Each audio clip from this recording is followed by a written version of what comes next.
Assalamualaikum Mamu. Waalaikumsalam. Sip Reni dah tu. Reni Gam. Sip Reni dah ni. Ya, Reni. Okey, clear. Kuah campur dulu Mamu. Kuah campur Betul kuah campur dulu. Okey. Oh, panas-panas ni. Kuah panas-panas ha. Ni kuah Mamu. Kuah ayam terus wajib lah. Oh, wajib ha. Terus kita. Kuah daging. Okey, nak makan lauk buah. Bagi telur dadah dulu. Kalau dah. Oh, Udang tengok. betul udang tengok. Udang besar tu. Tiger brown. Okey, lepas tu buah ayam kampung. Gulai ke goreng? Goreng. Okey, paha boleh. Boleh. Nak potong tak ayam? Tak payah. Okey. Telur sotong. Nak potong dah.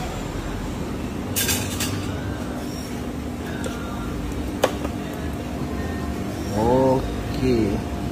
Kau apa Mamu? Menu dia lebih kurang RM40. RM40. Udang ikut pasaran semasa. Yang Okey. ada hari ni udang mahal, ada hari murah. Okey. Dia ikut semasa. Hari ni RM40.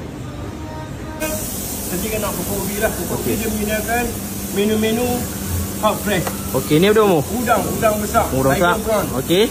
Petang tangkap kemarin, hari ni kita boleh makan dah. Alright lagi. Kita hari Isnin ada dalca kambing.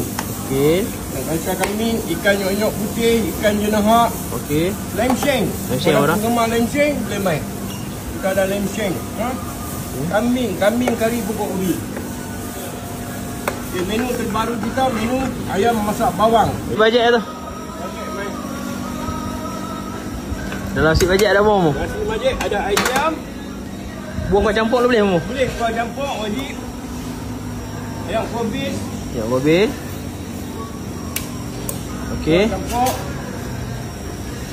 Kuah kita bagi panas-panas, kuah mendidih. Okey. Dia ayam dia ada ayam madu. Dia boleh ambil ayam roast. Ataupun dia boleh ambil ayam goreng. Ikut dia minat ayam apa. Ambil ayam goreng ah. Ayam goreng, sayap. Okey.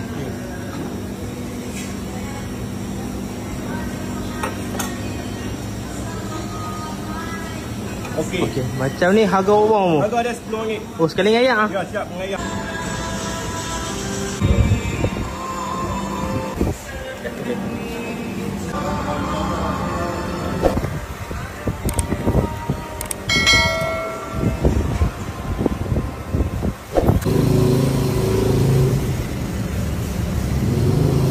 Waktu berniaga kami 10 pagi 3 petang.